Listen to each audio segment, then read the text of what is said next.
ராமராமா 21ஆம் தேதி பிப்ரவரி சனிக்கிழமை, விஸ்வாவசு வருஷம் மாசி மாசம் 9ஆம் தேதி சதுர்த்தி திதி மதியம் 1:38 வரை, பின்பு பஞ்சமி திதி, ரேவதி நட்சத்திரம், யோகா சுபயோகா, கரணம் பத்ராகரணம், ராகுகாலம் காலை 9 மணி முதல் 10:30 மணி வரை, யமகண்டம் மதியம் 1:30 மணி முதல் 3 மணி வரை.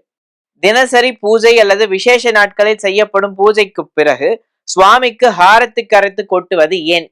அது ஹாரத்தி கரைச்சு கொட்டுறது அப்படின்னு சொல்றது, சுப நிகழ்ச்சிகள் நடந்தால், திருமணம் ஆச்சு அப்படின்னா தம்பதிகளை உட்காத்தி வச்சு அவளுக்கு ஹாரத்தி எடுக்கிறது. சுமங்கலி பெண்மணிகள், வயதில் மூத்தவர்கள் ஹாரத்தி எடுப்பார்கள். இதே மாதிரி வீட்டில் ஒரு கிரகப்பிரவேசம் ஆச்சு, ஒரு விசேஷமான ஏதோ ஒரு நிகழ்ச்சி நடக்கிறது, ஆண்டு நிறைவு, இந்த மாதிரிலாம் ஒரு சுப நிகழ்ச்சிகள் நடந்தால் ஹாரத்தி எடுக்கிறது. அதே மாதிரி இறைவனுக்கு ஒரு பூஜை, விசேஷமான பூஜை பண்ணுறோம், வரலட்சுமி நோன்பு, இந்த மாதிரி விசேஷமான ஒரு பூஜைகள் நடக்கிறதுன்னா அப்புறமா சுவாமிக்கு ஹாரத்தி எடுக்கிறது. எதற்கு அப்படின்னா, திருஷ்டி தோஷங்கள் இருக்கும். ஒரு சுப நிகழ்ச்சி நடக்கிறது அப்படின்னா பல நண்பர்களும் உறவினர்களும் வந்திருப்பா.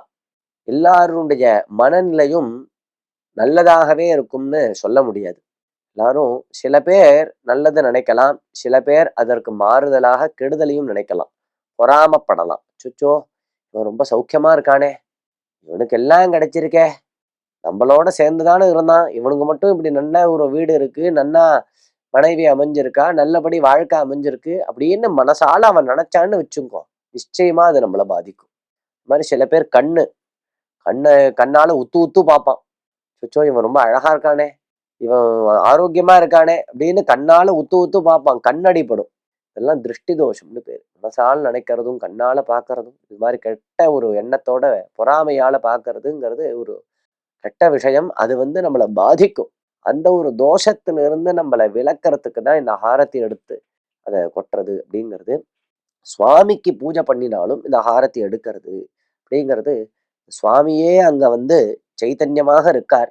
எப்படி ஒரு மங்கள நிகழ்ச்சி நம்மளுக்கு நாம் பண்ணிண்டா ஹாரத்தி எடுக்கிறோமோ, அந்த மாதிரி சுவாமிக்கு பூஜை பண்ணினாலும் சுவாமிக்கும் ஒரு ஆரத்தி எடுத்து அந்த திருஷ்டியை கழிக்கணும் அப்படிங்கிறது சாம்பிரதாயிகமான ஒரு விஷயம். இப்படி இந்த ஹாரத்தி எடுத்து வாசல்ல அப்படி கொட்டுவா. ராமரா.